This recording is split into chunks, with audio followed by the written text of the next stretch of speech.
कुरान के साथ चमट जाओ, कुरान को सीने से लगाओ।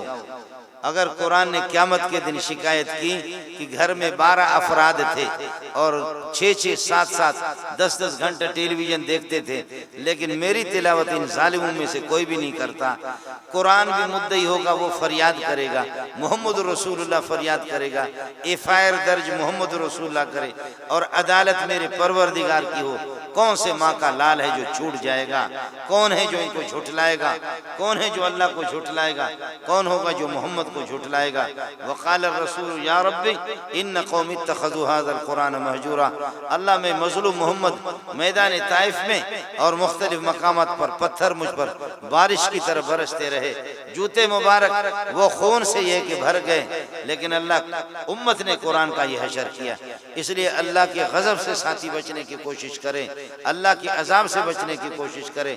हमारे इतने बड़े घराने में कहीं 10 अफराद का मजमू है, कहीं 15 का, कुछ तो अल्लाह के बंदे, हमारी माएँ सुबह को उनसे कह दो और भाई मेरा कोई सूरह यासीन शरीफ की भी तिलावत करे और सूरह वाक़िया के मगरिब के बाद इशा के बाद सूरह तबारकल्लज़ी की तिलावत करे, सूरह नूर की तिलावत मेरी माएँ, मेरी बहनें, हमारी बेटियाँ सूरह नूर की। आपने मुझे शराब भी नहीं दी, मैंने शराब की बोतल नहीं चढ़ाई, लेकिन कसम खा के कहता हूँ, खुदा की कसम, सूरह नूर की तिलावत करने वाली खातून वो मेरी माँ, मेरी बहन और मेरी बेटी कभी उसको बदनिगाही से देख भी नहीं सकेगा, बस चिजाए के बदकारी में उसको मुब्तला करे।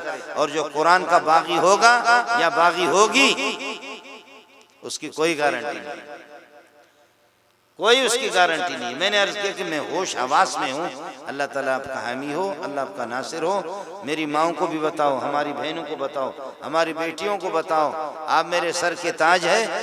कुरान की तिलावत तो पूरे घर में तो हो ना। आप अपने बच्चों को हाफिज न बनाओ, आलिम न बनाओ, लेकिन नाजिरा कुरान तो उनको पढ़ा दो, नाजिरा कुरान तो कम से कम हो। अब देखिए कि मुल्क का, इस मुल्क में फिर क्या होगा कि मुल्क के सरबराह है कि खातमन नबिय्यीन, खातमन नबिय्यीन, वो नहीं कह सकते इसको क्या करेंगे? 70 साल तक जब खातमुन नबिय्यीन, अभी किसी मस्जिद में मेरा बयान था, उस मस्जिद का नाम खातमुन नबिय्यीन था। मौलवी साहब को मैंने थप्पड़ मारा, मैंने कहा यार आपने नाम ऐसे रखा कि हमारे वजीर आजम की जबान से निकलता भी नहीं, कोई अच्छा सा और नाम रखो ना। दिस इज माई मस्जिद, दिस इज माई, इस किस्म के नाम रखो ना कि कम से कम वो खातमुन नबिय्यीन का लफ्ज भी इसके मुंह से नहीं निकलता। हमारे लिए मैं समझता हूँ कि इन बच्चों में कोई भी ऐसा नहीं होगा, ये अल्लाह की मखलूक में, अल्लाह के बंदों में कोई भी ऐसा नहीं होगा कि खातमुन नबिय्यीन। मेरे मदरसे में 1500-2000 तलबा होते हैं, शायद कोई ऐसा बेगैरत हो जिसकी जबान से खातमुन नबिय्यीन ना निकले।